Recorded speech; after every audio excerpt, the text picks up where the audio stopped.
오늘 우리에게 주신 하나님의 말씀은 마태복음 13장 44절로부터 52절입니다. 함께 읽도록 하겠습니다. 천국은 마치 밭에 감추인 보화와 같으니 사람이 이를 발견한 후 숨겨두고 기뻐하며 돌아가서 자기의 소유를 다 팔아 그 밭을 사느니라. 또 천국은 마치 좋은 진주를 구하는 장사와 같으니 극히 값진 진주 하나를 발견하매 가서 자기의 소유를 다 팔아 그 진주를 사느니라. 또 천국은 마치 바다에 치고 각종 물고기를 모으는 그물과 같으니 그물에 가득함에 물가로 끌어내고 앉아서 좋은 것을 그릇에 담고 못된 것은 내버리느니라. 세상 끝에도 이러하리라. 천사들이 와서 의인 중에서 악인을 갈라내어 풀무불에 던져 넣으리니 거기서 울며 이를 갈리라. 이 모든 것을 깨달았느냐 하시니 대답하되 그러하오이다. 예수께서 이르시되 그러므로 천국에 제자된 서기관마다 마치 새 것과 옛 것을 그 곳간에서 내오는 집주인과 같으니라. 아멘. 앞선 비유를 통해 예수님께서는 천국은 반드시 결실하고 성장한다는 사실을 알려주셨습니다.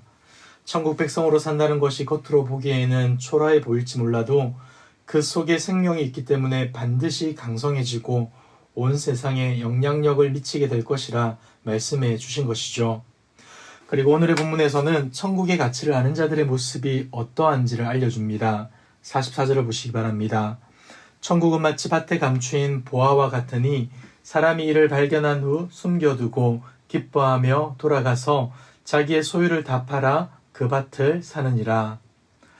먼저 예수님께서는 천국은 마치 밭에 감추인 보화와 같다고 하시는데 아마 지금 여러분들이 땅을 판다고 해서 값진 보화를 얻을 수는 없을 겁니다.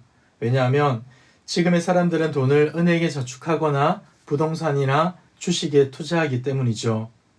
하지만 예수님 당시에는 은행도 많지 않았을 뿐더러 있더라도 은행은 주로 돈을 바꿔주거나 이자를 받고 돈을 빌려주는 일만 했기 때문에 재산을 지금처럼 보관할 수는 없었습니다.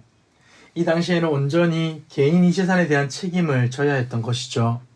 더군다나 다른 나라의 침략이 잦았던 이때에는 땅속에 귀중한 것들을 묻어두는 방식으로 재물을 보관하곤 했습니다. 이러한 배경을 고려해 보자면 주님의 비유는 그렇게 낯선 이야기는 아닐 겁니다. 예수님의 비유를 한번 보십시오. 첫 번째 비유에는 한 사람이 등장합니다. 그런데 그 사람이 어떻게 보화를 발견했는지 그 이유는 구체적으로 드러나지 않습니다. 밭의 주인이 이 사람에게 밭을 갈도록 고용했을 수도 있고 어쩌면 길을 가다가 땅 위에 돌출된 보화에 발이 걸리면서 발견되었을 수도 있습니다. 중요한 것은 이 사람이 우연히 보화를 발견했다는 것이죠. 이 사람을 발견한 보화를 땅 속에 다시 묻고 이후에 자신의 모든 소유를 팔아서 밭을 삽니다. 그리고 보화를 얻게 되죠. 이어서 예수님께서는 또 하나의 천국 비유를 하십니다. 45절과 46절입니다. 또 천국은 마치 좋은 진주를 구하는 장사와 같으니 극히 값진 진주 하나를 발견하매 가서 자기의 소유를 다 팔아 그 진주를 사느니라. 두 번째 비유를 보시면 천국은 마치 진주를 구하는 장사와 같다고 하는데 여기서 장사는 도매상인으로서 품질이 좋은 진주를 저렴하게 구입해서 소매상인들에게 팔았던 사람을 가리킵니다. 아무래도 사업을 해야 하는 사람이었기에 많은 돈을 가지고 있었을 것이고 전문적인 안목을 가지고 값진 진주가 나올 만한 곳을 열심히 찾아다녔던 자임에 틀림이 없습니다. 그리고 이 사람은 마침내 극히 값진 진주 하나를 발견하고는 자신의 모든 것을 팔아서 그 진주를 사게 됩니다. 여러분, 표면적으로 볼 때 이 두 비유는 아주 비슷해 보입니다. 하지만 자세히 보자면 이 두 비유에는 결정적이고도 중요한 차이가 있는 것을 알게 됩니다. 첫 번째 비유에서는 우연히 보화를 발견하지만 두 번째 비유는 그렇지 않다는 것이죠. 진주 구하는 장사의 삶은 어떠합니까? 세상에서 가장 귀한 진주를 얻기 위해 수고의 삶을 살았고 그것을 위해 끊임없이 노력하는 삶을 살아왔습니다. 그리고 마침내 자신의 인생에서 가장 값진 진주를 만나게 되었고 그것을 위해 자신의 모든 것들을 처분했던 것이었죠. 사랑하는 성도 여러분, 우리는 이 두 비유를 통해서 어떠한 메시지를 발견할 수 있겠습니까? 그것은 밭을 경작하는 자나 진주를 구하는 장사나 그들의 수고와 노력의 결과로 보화와 진주를 발견한 게 아니라는 겁니다. 그들에게는 보화를 발견할 눈도 값진 진주를 찾을 안목도 없었기 때문이죠. 그들이 보화를 발견할 수 있었던 유일한 이유는 바로 하나님께서 눈을 열어주셨기 때문에, 하나님의 은혜의 빛을 비춰주셨기 때문에 값진 것을 볼 수 있었다는 겁니다.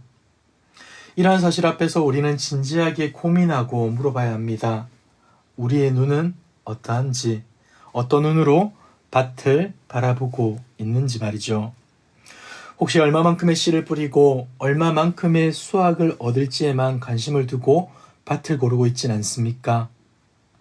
그 속에 무엇이 있는지에 대해서는 전혀 고려하진 않은 채 오로지 나의 유익과 만족을 위해서 밭을 선택하고 있지는 않냐는 겁니다. 여러분, 하나님이 눈을 열어주신 자들은 그렇게 살아서는 안 되는 겁니다. 수학이 아닌 보화를 보면서 살아야 하는 것이죠. 우리가 예수님을 구주로 영접하고 그분 안에 있는 생명을 알게 되었다면 우리는 세상의 가치와 질서를 따르는 삶이 아니라 주님을 따르는 삶을 살아야 하는 것입니다. 그리고 주님께서 그랬던 것처럼 우리 역시 십자가의 길을 걸어가야 하는 것이죠. 내가 살기 위해서 남을 이용하고 짓밟는 삶이 아니라 다른 이들을 살리기 위하여서 나를 희생하고 포기하는 삶, 그리고 그 안에서 참된 기쁨과 평안을 누리는 삶, 이것이 바로 우리가 살아가는 값진 인생인 것이죠. 어쩌면 우리가 이러한 삶을 살아갈 때 세상의 많은 사람들은 어리석다 손가락질할 수도 있습니다. 하지만 천국 보화를 발견한 자들은 그러한 사람들의 반응 앞에서 부끄러워하지도 좌절하지도 않습니다. 이 세상과는 감히 비교할 수도 없는 예수 그리스도라는 보화를 알기 때문이죠. 사랑하는 성도 여러분, 무엇을 보며 살고 있습니까? 아직도 세상의 헛된 것들을 보아라 착각하며 살고 있지는 않습니까? 그렇다면 우리는 정신을 차려야 합니다.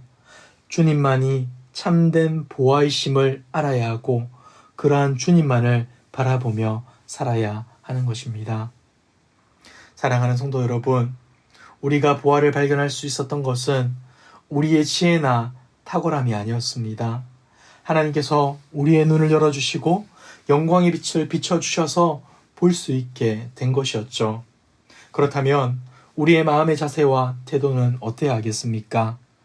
우리의 노력과 공로가 아님을 알기에 늘 겸손한 삶을 살아야 합니다. 우리는 그저 밭에 일하러 갔을 뿐인데 하나님께서 우리의 감겨진 눈을 열어 볼 수 있게 해주셨기에 감사하는 마음으로 살아야 한다는 것입니다. 사랑하는 성도 여러분, 혹 우리 중에 아직도 하나님의 나라를 발견하지 못한 사람들이 있으십니까? 그렇다면 기도했으면 좋겠습니다. 주님, 우리의 눈을 열어 주시옵소서. 복음의 빛을 비춰 보게 해 주시옵소서. 우리가 열심히 노력하고 수고하고 애쓴다고 해서 값진 보화를 찾을 수 있는 게 아닙니다. 주님이 은혜 주셔야만 볼 수 있는 것이죠. 말씀을 정리하도록 하겠습니다. 사랑하는 성도 여러분, 우리는 지금 천국 백성으로 살고 있습니까? 하나님의 통치를 즐거워하며 그 나라의 질서에 순응하고 계십니까? 아니면 여전히 이 땅의 가치인 부와 명예, 성공과 안락만을 얻기 위해 발버둥 치며 살아가고 있지는 않습니까? 오늘 주님은 비유의 두 주인공들이 모든 것을 팔아서 보화를 샀다고 하십니다. 참된 믿음은 모든 것을 버리는 것이라 말씀해주고 있는 것이죠. 우리는 무엇을 버리는 삶을 살아야 합니까? 내가 소유하고 행하는 것으로 하나님께 나아갈 만한 충분한 자격을 얻을 수 있다라는 그 기대와 소망을 버려야 하는 것입니다. 우리의 모든 것이 주님의 은혜임을 믿으시길 바랍니다. 주님이 눈을 열어 보게 하셔서 천국의 보화를 발견하게 되었고, 주님이 빛을 비추어서 이 세상과는 비교할 수 없는 값진 진주를 발견하게 된 것입니다. 우리가 이 사실을 믿는다면 우리는 그리스도께 모든 것을 맡기는 삶을 살아야 하는 겁니다. 사랑하는 성도 여러분, 주님을 우리의 구주로 인정하고 그분께 온전히 순종합시다. 천국의 질서와 가치 앞에서 이것이 옳은가 하고 고민하고 주저하고 머뭇거리기보다 주님의 온전한 말씀과 뜻에 순종하여서 하나님의 통치 안에 있는 참된 기쁨과 즐거움을 누리는, 그리하여 하나님께 모든 찬양과 영광을 올려드리는 저와 여러분들 되길 주님의 이름으로 축복합니다. 기도하겠습니다. 사랑과 은혜가 풍성하신 하나님 아버지, 은혜가 아니면 어느 것도 할 수 없는 우리들을 하나님의 놀라운 은혜로 구원해 주시고 천국 백성으로 삼아주심에 감사드립니다. 그러나 여전히 연약하고 부족한 우리의 모습을 보게 됩니다. 주님의 은혜를 기억하며 그 은혜에 감사하는 삶을 살기보다 내 생각과 판단을 고집하며 스스로를 자랑하는 어리석은 인생이었음을 고백합니다. 다시금 하나님의 은혜 앞에 겸손하게 서게 하시고 교만이 아닌 주님을 향한 온전한 감사와 기쁨으로 반응하게 하옵소서. 주님 안에 있는 보아만을 바라보며 살기를 원합니다. 세상의 그릇된 질서와 가치에 마음 빼앗기지 않게 하시고 주님의 영광을 위한 삶을 살아 하나님의 통치에 온전히 순복하는 삶 살아가게 하여 주시옵소서. 이 모든 말씀 예수 그리스도의 이름으로 기도드리옵나이다. 아멘. 이 시간 주신 말씀을 기억하며 기도하시고 주간 기도 제목을 따라서 전도와 선교를 위해 기도하겠습니다. 우리 교회가 부산 지역에 죽어가는 영혼을 살리는 교회 될 수 있도록 영혼을 품고 끊임없이 기도하며 전도하는 교회 되도록 우리 교회가 파송하고 후원하는 선교사님들과 세계 선교를 위하여 특별히 우크라이나의 전쟁이 멈추게 하시고 회복될 수 있도록 그곳에서 사역하시는 선교사님들을 위해 기도해 주시기 바랍니다. 다 함께 합심 기도 제목과 각자 가지고 오신 기도의 제목으로 기도하시다가 자유롭게 처소로 돌아가겠습니다. 기도하겠습니다.